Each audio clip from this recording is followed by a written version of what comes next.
Tapi biar tahu kalian, UNJ ya tahun 2017 ya tahun 2017 rektornya pernah diberhentikan sementara oleh kementerian ya oleh karena apa bilang? Karena diduga ada praktek jual beli ijazah. Jual beli ijazah setelah itu plagiarisme. Kan begitu, contek mencontek. Kau jangan fitnah bubar bela. Lihat kalian sendiri, cari banyak videonya di Google, di TikTok ada, di Facebook ada, di mana-mana ada. Biar aku tunjukkan sama kalian ya. Ternyata permasalahan di UNJ bukan cuma masalah TPPO tahun 2024 dan juga masalah OTT KPK tahun 2020. Mundur lagi 2017 ternyata ada masalah. Kita lihat. Dari tim EK ini, Supriyadi Rustat ini, beliau yang menyatakan bahwa di UNJ itu terjadi plagiat dan jual beli ijazah. Itu aja poinnya. Kami ingin tim EK di bawah yang diketuai oleh Pak Supriyadi Rustat, beliau harus bisa membuktikan keadaan itu. Karena kami melihat ini hanya sifatnya subjektif, tidak ada bukti-bukti fisik yang beliau bisa sebutkan sehingga terjadi plagiarisme di UNJ. Sementara Rektor UNJ karena diduga membantu tindakan plagiarisme dalam pembuatan disertasi seorang doktor. Hal itu telah mencoreng wajah universitas. Universitas Negeri Jakarta dianggap tidak dapat menjaga etika dan moral akademik. Ya ini bisa disebut sebagai sebagai apa ya?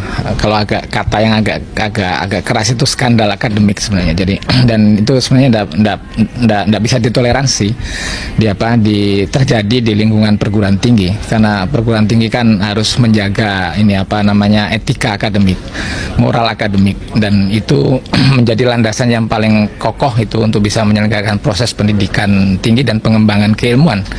Kita harus tahu bahwa fungsi perguruan tinggi itu atau pendidikan tinggi itu adalah pengembangan ilmu pengetahuan, scientific development gitu, terus knowledge production, dan tiga lagi itu adalah. Sebentar dulu. Yang melakukan tindakan plagiat tahun 2017 itu inisialnya RS juga bukan? Enggak ya. Oh bukan ya. Enggak, soalnya sekarang ya tahun-tahun ini kayaknya ada. Ini berita tahun 2017 ya. Soalnya aku bilang sama Bapak, tahun-tahun ini Pak, 2020 ini katanya ada, diduga masih Pak, diduga. Inisialnya RS Pak. Makanya UNJ ini patut dicurigai ini. Bayangkan kalian, ya udah aku bilang sama kalian, udah berapa kali dibongkar ya. Udah berapa kali dibongkar sama Bang Bill, sama Dr. Richard ya. Malah sampai ada pelaporan polisi ya. Yang menyatakan bahwasanya ditunjukkan ya di mana mereka mencari pada saat itu namanya Roy Suryo nggak ada gitu loh. Di perpustakaan online itu nggak ada. Disertasinya pun begitu juga nggak ada. Selang beberapa hari tiba-tiba ada. Yosua Sinambela, Roni Teguh, beserta juga Bang Bil, mereka itu sudah meneliti, melakukan investigasi, dan bahkan juga ya Roni Teguh dan juga siapa namanya Bang Joshua Sinambela ya, itu menggunakan aplikasi untuk mendeteksi plagiarisme dan ditemukan ya hampir 89%. Oh per bab. Kalau nggak salah 60 sekian persen secara keseluruhan. Tapi ada yang 30%, ada 60%, ada yang bahkan 89% ya. Nah, sekarang begini ya, ini minta maaf kalau ada kesalahan ya. Tapi secara keseluruhan kalau nggak salah ya itu sekitar 61 atau 60 berapa persen ya. Jadi kita lihat dulu ya permasalahan ini secara mendasar ya. Bisa dikatakan ya wajar dong kalau publik bertanya-tanya. Kenapa pihak UNJ sampai sekarang nggak klarifikasi? Apakah 2017 juga kemarin itu nggak klarifikasi? Apakah 2020 juga nggak klarifikasi waktu OTT? Apakah 2024 waktu ada tindakan TPPO juga nggak ada klarifikasi? Apakah Anda sudah terbiasa untuk tidak berklarifikasi? Dan tahu nggak kalian ternyata ya di tahun 2018 nggak tahu entah karena memang ini universitas ada masalah, banyak masalah atau sedang disorot, 2018 mereka melakukan DO massal. Ini buktinya. Kita dengarkan. Ini alumni UNJ sendiri nih, S1, S2. Dengarkan. Gua nih paling UNJ kali dibandingin si Nganu. S1 gua UNJ, S2 gua UNJ. Nah, sayangnya S3 gua ya waktu itu gua punya penilaian subjektif lah terhadap kualitas S3. Alah, nggak lah, intinya gua nggak punya duit. Di Indonesia tuh punya duit baru bisa ngambil S3. Akhirnya gue nggak ngambil S3. Yang gue tahu waktu itu peraturan akademiknya nggak ada kali cuti yang panjang gitu. Mungkin maksudnya masa langkau. Kalau cuti setahu gue tuh cuma 1 semester. Kalau yang bertahun-tahun kayak gitu modelannya itu masa langkau. Nah, di UNJ itu dulu ada pembersihan apa ya, pendeoan massal. Iya, dulu zamanan gue tuh ada kayak gitu. Kan banyak tuh mahasiswa yang nggak ngurus masa langkaunya. Nilainya kagak baik-baik, kagak pernah kuliah, itu di DO massal tuh. Di 2018 yang gua telusuri dan gua ketahui di pasca sarjana juga ada tuh pendeoan massal 2018. Tahu si Nganu kena nggak tuh? Nah, menurut gue ya UNJ tetap punya kepentingan untuk melakukan klarifikasi supaya kepercayaan publik terhadap UNJ, institusi berpendidikan, tetap terjaga. Ayo jagalah, jaga alma mater kita. Hidup UNJ. Hidup Jokowi. Kita sebagai alumni harus jaga nama baik kita. Jaga nama baik alma mater kita. Gue inget banget itu. Di mana menurut lu, geng? Perlu nggak UNJ klarifikasi? Perlu dong. Dan biar tahu kalian ya, Bang Bill dan beberapa orang pengacara beserta Dr. Richard ya sudah menyambangi Kemendikristik.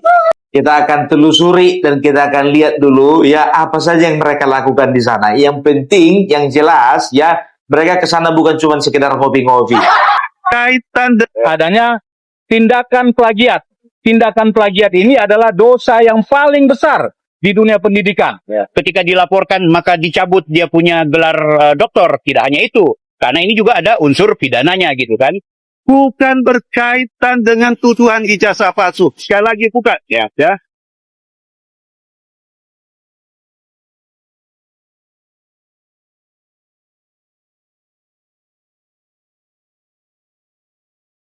Oke, terima kasih teman-teman media. Assalamualaikum warahmatullahi wabarakatuh. Waalaikumsalam.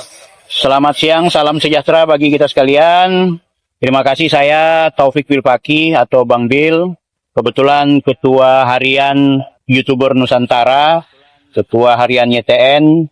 Alhamdulillah hari ini ditemani oleh kuasa hukum saya dari tim Hukum Merah Putih. Ada Bapak C. Suhadi, ada Bapak Kaunang, dan saya juga ditemani oleh alumni dari Universitas Negeri Jakarta, UNJ, Abang Dr. Richard, dan ditemani oleh dua kawan kami yang juga merupakan bagian yang membersamai di kesempatan hari ini. Perlu kami tegaskan bahwa hari ini adalah rangkaian dari komitmen saya dan teman-teman untuk kemudian melakukan penelusuran terkait pelanggaran akademik yang dilakukan oleh saudara RS. Jadi ada dua hal. Pertama adalah pelanggaran akademik. Yang kedua adalah pelanggaran terhadap tindak pidana. Nah, tindak pidananya beberapa hari yang lalu sudah saya laporkan. Dan itu menyangkut dengan pencemaran nama baik, fitnah. Dan hari ini juga sebenarnya berpotensi ada tindak pidana yang kami duga dan kami mungkin layak dan patut untuk kita bawa ke ranah hukum. Nah, di Kementerian Dikti, Pendidikan Tinggi dan juga Sains Teknologi, kami alhamdulillah diterima oleh pihak dari Dikti dalam rangka menyerahkan informasi publik bahwa adanya dugaan dua hal. Dugaan sebagaimana yang sudah kami lakukan ketika kami ke UNJ, mengingat saudara RS, atau saya mau bilang saudara Roy Suryo, mendapatkan gelar akademiknya yang kami duga itu melanggar aturan, ya kan? Jadi sehingga itu Selain sudah kami ke UNJ, kami teruskan kepada pihak Dikti dalam rangka Dikti untuk follow up. Dan alhamdulillah sudah diterima. Yang kedua juga, kenapa kami ke Dikti? Karena terkait hal yang berurusan dengan karya tulis ilmiah, yaitu disertasi yang kemudian diloloskan. Ternyata disertasi itu diduga ada potensi plagiat yang cukup signifikan angkanya. Yang sehingga itu kami meminta perhatian dari Dikti untuk kemudian mengawal masalah ini. Ya, untuk mengawal masalah ini agar pihak Dikti melakukan evaluasi dan melakukan koordinasi dengan pihak Universitas Negeri Jakarta atau UNJ. Dua hal tersebut. Dan kami bersyukur tadi sudah diterima dan sekarang statusnya dalam keadaan follow up. Dan kami meyakini Dikti kemudian pasti akan menjadikan ini sebagai atensi untuk biar bagaimanapun ini dalam rangka menyelamatkan bagaimana kehidupan berpendidikan kita. Itu satu hal. Nanti di lewat forum ini juga saya Sangat setuju sekali. Untuk pihak UNJ, cepat-cepat klarifikasi ya. Jangan sempat lagi ada rektor yang diberhentikan sementara. Seperti 2017. Kan malu kita. Nanti aku gak jadi dong beli ijazah. Di Universitas Japurut. Di kampung kami, bukan di sana, bukan. Ya, jadi itu dia. Jadi minta tolong dulu secepatnya bikin klarifikasi. Gara-gara apa? Takut, ada yang menekan kalian. Pasti ada yang menekan kalian. poin penting termasuk soal eksistensi saudara Roy Suryo yang begitu percaya diri memperlihatkan ijazah aslinya ke ruang publik yang ternyata notabene-nya justru karena ijazah itulah kenapa dia terbit dan asli, itu yang kemudian menjadi masalah. Kalau mereka menuduh ijazah Pak Jokowi kan palsu, jadi masalah gitu. Kalau kita justru karena ijazahnya asli, itu yang kita persoalkan. Karena ada persoalan, ada hal-hal yang kemudian harus dipertanggungjawabkan. Untuk lebih maksimal, nanti ada beberapa pembicara lain, ada tim hukum nanti juga yang akan bicara soal aspek pidana, mengingat masalah plagiarisme dan juga yang berkaitan dengan urusan-urusan kampus, termasuk juga urusan pencemaran nama baik, itu juga ada urusan dengan pidana. Dan yang kedua ada dari alumni UNJ yang ikut membersamai dan menemukan ada pelanggaran-pelanggaran secara akademik yang dilakukan oleh saudara Roy Suryo. Sebelum ke kuasa hukum, saya serahkan dulu ke Dr. Richard, barangkali ada tambahan-tambahan informasi, silakan. Ya, terima kasih Bang Bill ya. Jadi ada beberapa yang sudah disampaikan Bang Bill. Kami hanya menambahkan sedikit ini.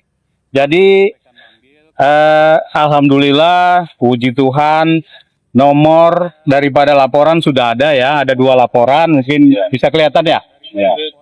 Laporan ke Dikti yang pertama, terus yang kedua ini ya ada 2 laporan. Jadi menindaklanjuti apa yang disampaikan Bang Bill tadi ya, bahwa laporan pertama kami adalah terkait kenapa bisa ya saudara Roy Suryo itu teman saya kuliah ya di Universitas Negeri Jakarta, programnya sama, ilmu manajemen, program doktoral ya. Jadi padahal di peraturan kami yang saya juga mengalami ya, maksudnya merasakan peraturan itu sangat berat ya, sangat berat. Jadi salah satu yang berat itu tidak boleh terpidana ya dalam bentuk pidana apapun ya. Yang pasti kalau sudah berkekuatan hukum tetap maka harus drop out selain daripada beberapa aturan lainnya ya. Nah itu sangat ketat.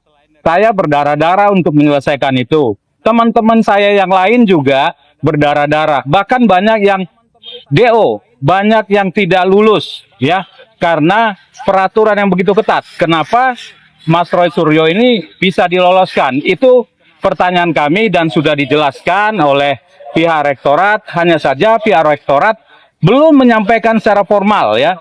Walaupun kami ada notulen-notulen rapat yang berbentuk rekaman suara ya, bahwa sudah tegas, jelas itu ya, ada di sana terkesan ya tanda kutip itu kelalaian pihak rektorat tidak mengetahui, tetapi sudah dibahas di level kaprodi dan jurusan.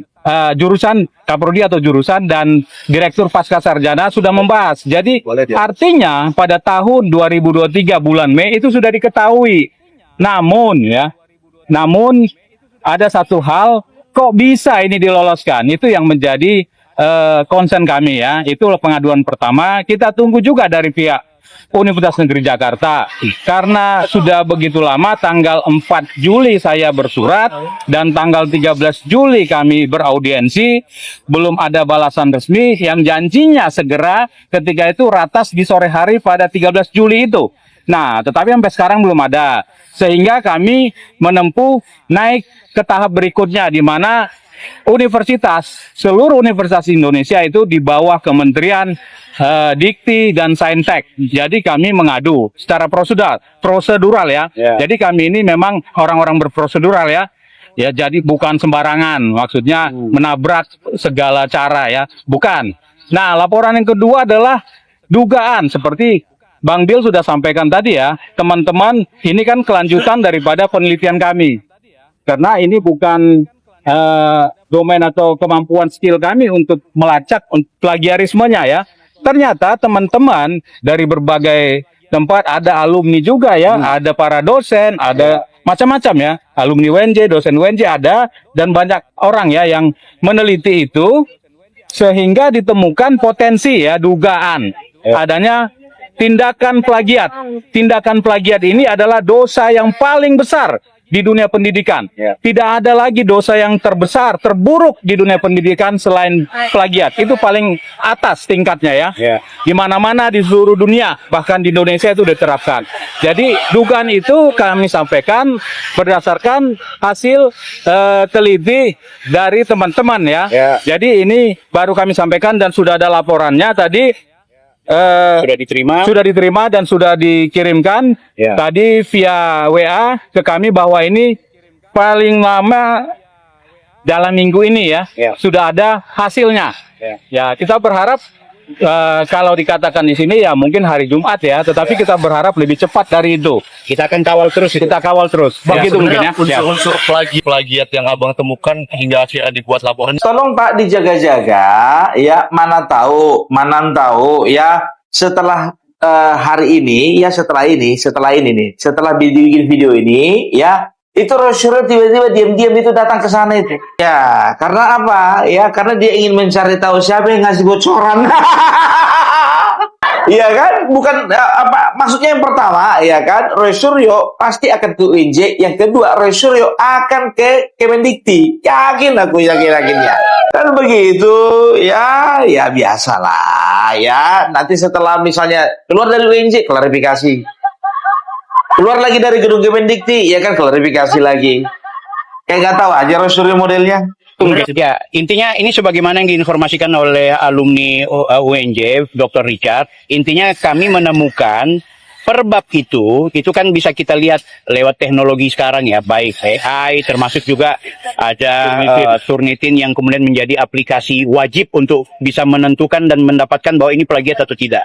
Setiap bab itu ada yang 48%, ada yang 60%, ada yang 89%, ada yang bahkan 90%. Nah, semua sudah kita akumulasikan. Nah, laporan-laporan ini sudah kita siapkan dan tadi sudah kita serahkan ke pihak Dikti, kan gitu. Nah, apakah ini cuma sekedar konsekuensi hukumnya ketika dilaporkan maka dicabut dia punya gelar doktor? Tidak hanya itu, karena ini juga ada unsur pidananya gitu kan. Nah, makanya kalau soal pidana, soal termasuk juga soal laporan kami ke Roy Suryo yang berkaitan dengan perbuatannya yang tidak menyenangkan, yang unsur pidananya juga dapat, ya saya berharap dari kuasa hukum bisa memberikan informasi. Bang, tapi kalau untuk laporan ini harapan abang seperti apa sih bang? Oh jelas, ini jelas bahwa ini desakan publik dan juga desakan teman-teman alumni, karena ini masalah ruang publik. Roy Suryo yang begitu percaya diri menyampaikan ke masyarakat bahwa dia adalah seorang pakar, dia adalah orang yang lulus dengan luar biasa, sambil menuduh orang lain pemilik ijazah palsu, yang akhirnya kita terjadi polarisasi konflik. Dengan masalah inilah yang akhirnya kita menganggap bahwa yang bersangkutan ternyata tidak bertanggung jawab. Ini orang tidak jujur dalam kuliahnya kemarin.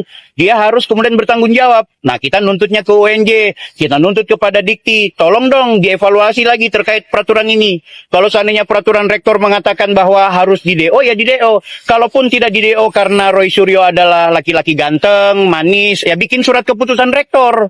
Kan gitu seharusnya. Ini dia udah koar-koar atas nama doktor dari UNJ, tapi ternyata bikin banyak masalah. Apalagi sudah bikin serangan-serangan pribadi gitu kan, serangan personal. Saya jujur secara pribadi juga, apalagi ketika Roy Suryo sudah mengungkip hal-hal yang bersifat selain personal termasuk nama orang tua, saya ingatkan ya sama Roy Suryo dan kawan-kawan, ingat perbuatan yang menyerang pribadi itu saya tidak akan pernah ambil baik.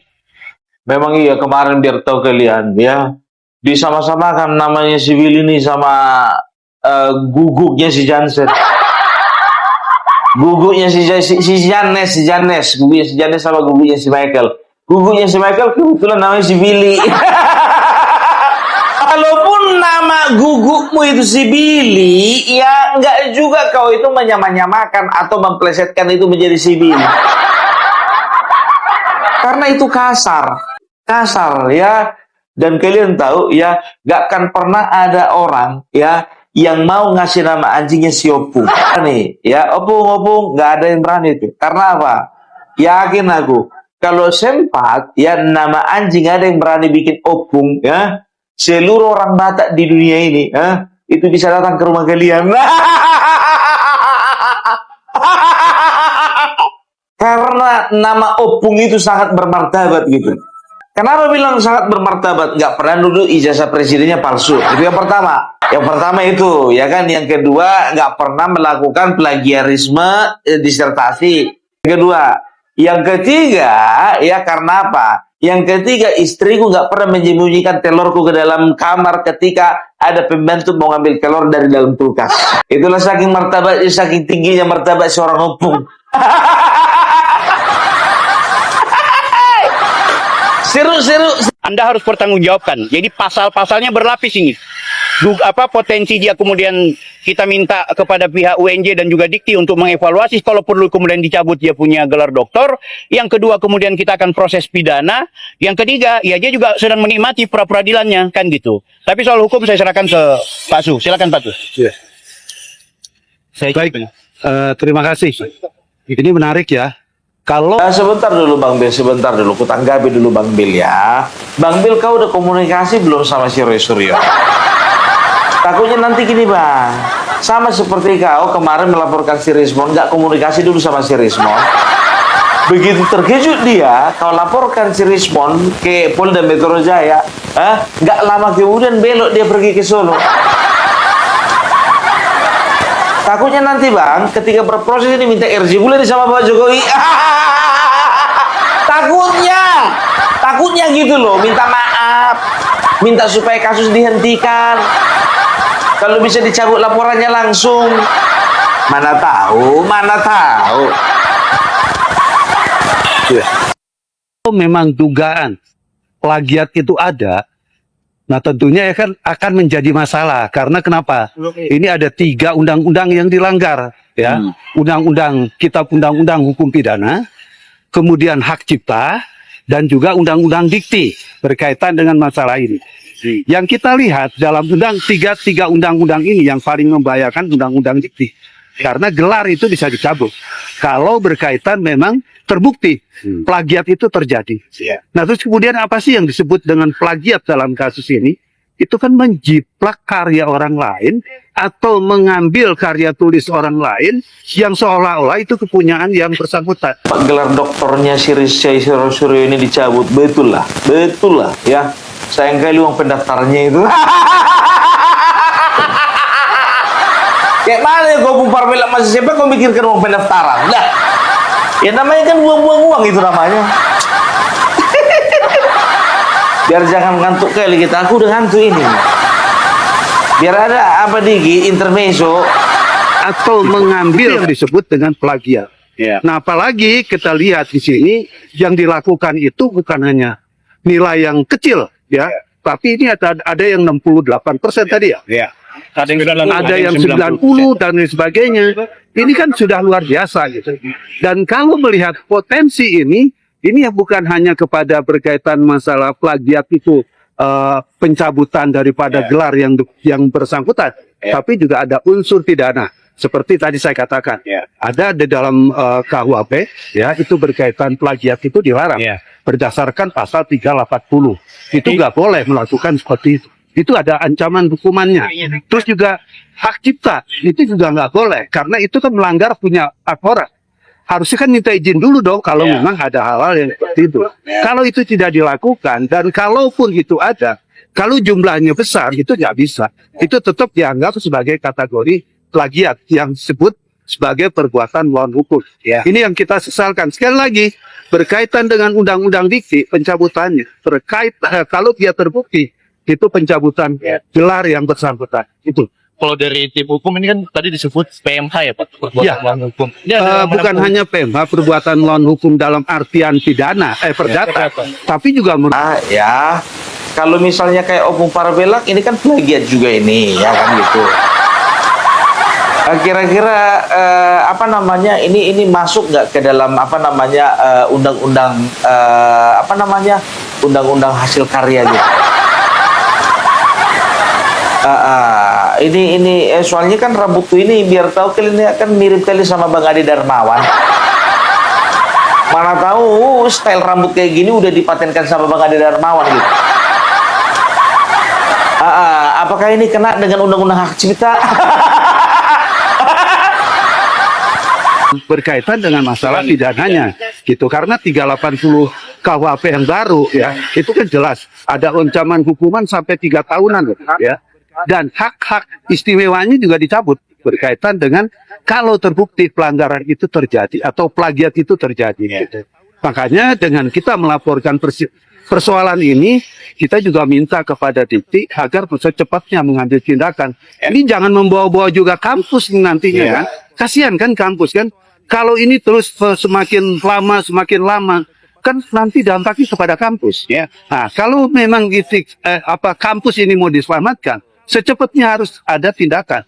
Secepatnya harus ada sikap-sikap yang tegas dari Dikti itu. Kita intinya begini ya, tadi ucapin terima kasih juga dilayani oleh Pak Ijen ya. Alhamdulillah. Ya, hari ini kita diterima nih ya. Ini adalah sebuah kehormatan. Intinya kita tidak hanya akan tinggal diam, bukan cuma diam bermain di media sosial. Kita butuh ada kepedulian dari seluruh alumni UNJ, para dosen, seluruh sivitas kampus, termasuk juga seluruh elemen masyarakat. Ini penting. Dan seluruh mahasiswa dan seluruh mahasiswa se-Indonesia ini penting. Jangan sampai hanya karena mungkin ketokohan Roy Suryo, terus UNJ mencari-cari cara untuk menyelamatkan, atau mungkin juga pihak Dikti akan diam. Tapi ternyata alhamdulillah ada follow up. Kita tadi udah dilayani, bukan cuma sekedar memberikan aduan, bahkan ada audiensi, dan yang paling menarik adalah bakal ada potensi akan ada yang namanya tim investigasi yang akan berkoordinasi antara pihak Dikti dan juga pihak kampus UNJ. Ini menarik menurut saya tadi, kan gitu. Nah, terakhir ya kawan-kawan media, kembali kami ingatkan, tolong Mas Roy Suryo bersama seluruh pendukungnya, silakan kita berbeda dalam konteks ini, silakan mempertahankan argumentasi kalian, tapi kami ingatkan perbuatan-perbuatan yang ternyata justru melakukan tindak pidana ya, potensi tindak pidana yang merusak nama baik, apalagi mereka sudah memfitnah kita, ya. Serangan pribadi, sekali lagi ini tidak akan kita tinggal diam. Minta maaf, kalian sering menghina Pak Jokowi orangnya diam. Tapi kalau kita ini minta maaf, nggak bisa diam soalnya gitu. Dan ini pembelajaran publik. Ini adalah pembelajaran publik. Tidak boleh kita menormalisasi cara-cara yang ternyata itu tidak baik dan tidak beretika. Aku pikir itu. Bang, tadi bukti-buktinya yang disahkan apa aja? Pertama adalah peraturan dari kampus terkait peraturan rektor nomor 5 tahun 2022. Ya, kemudian juga ada peraturan itu yang berkaitan dengan pelanggaran Roy Suryo waktu kuliah yang seharusnya DO tapi tidak DO, kan gitu. Yang kedua juga kita melampirkan surat menyurat ya, termasuk juga dengan dokumen-dokumen dari bab 1 sampai dengan bab terakhir Purnitin disertasi beliau yang itu sudah lengkap dengan ini copy paste dari sumbernya ini, itu sudah ada, itu sangat terlihat lengkap ya. Itu yang kita kemudian dapatkan dari teman-teman dosen, termasuk juga bahkan ada Bang Joshua Sinambela sebagai pakar digital forensik mengatakan ini bukan cuma diduga plagiat, bahkan tulisan ini ditulis oleh tidak secara mandiri yang bersangkutan, alias joki, Pak Su. Kan gitu. Ini sudah semakin jahat gitu. Jadi dugaan-dugaan ini udah kita laporkan dan mudah-mudahan akan ada kepastian hukum, termasuk soal urusan pidana. Baik, terima kasih. Saya mau tambahkan lagi dia. Ya. Kan saya juga mendengar Roy Suryo akan membuat laporan. Oh iya. Tentunya ini juga kita ingatkan, jangan sembarangan membuat laporan. Ya. Karena sekarang kita sudah di wilayah yang sifatnya udah berhadapan-hadapan. Ya. Apapun tentunya kita akan hadapi. Ya. Kalau nanti ya laporan itu adalah palsu, kita akan membuat laporan balik. Yes. Karena dugaan yang katanya dikatakan sebagai menyebarkan berita ijazah palsu, fitnah itu nggak benar. Karena yang diberitakan itu bukan berkaitan dengan ijazahnya palsu, tapi dugaan berkaitan dengan masalah perkuliahan. Ya. Yang seperti tadi dijelaskan. Ya. Harusnya kan ada DO di sana gitu Ya. kan, ya. Kok peraturan rektor tidak berlaku buat Roy Suryo? Ya. Ini yang menjadi persoalan. Dan tentunya kita layak bertanya, ini ada apa? Kok seperti pilih kasih gitu kan? Kalau memang ada pelanggaran, ya ambil dong tindakan. Itu yang yang terjadi dalam kasus ini. Bukan berkaitan dengan tuduhan ijazah palsu. Sekali lagi bukan. Ya. Jadi kalau nanti laporan ada tuduhan-tuduhan berkaitan dengan ijazah palsu, itu laporan kita duga tidak benar. Ya. Dan itu berpotensi akan kita laporkan balik. Ya. Makasih. Walaupun sudah kita laporin. Ya. Ya. Laporan balik. Laporan balik lain lagi palsu. gitu. Ya. Oke. Bang Bonang nggak ada tambahan? Cukup. Sama. Baik. Terima kasih ya. Dari lantai berapa tadi? Lantai 6. Lantai 6 apa itu ya namanya Inspektorat Jenderal. Pak Dir langsung melayani tadi. Ya, Pak Dir. Memberikan arahan dan memastikan bahwa Tim sudah akan dibentuk. tim sudah dibentuk. Sudah dibentuk. Sudah ada. Sejak surat itu masuk sudah dibentuk, tetapi nunggu disposisi dari pimpinan. Jadi ketika laporan masuk dari mereka ini, dari Bang Bill dan juga Dr. Richard, ya di Kementerian Dikti, ya mereka sudah membentuk tim. Gak main-main kayak ini.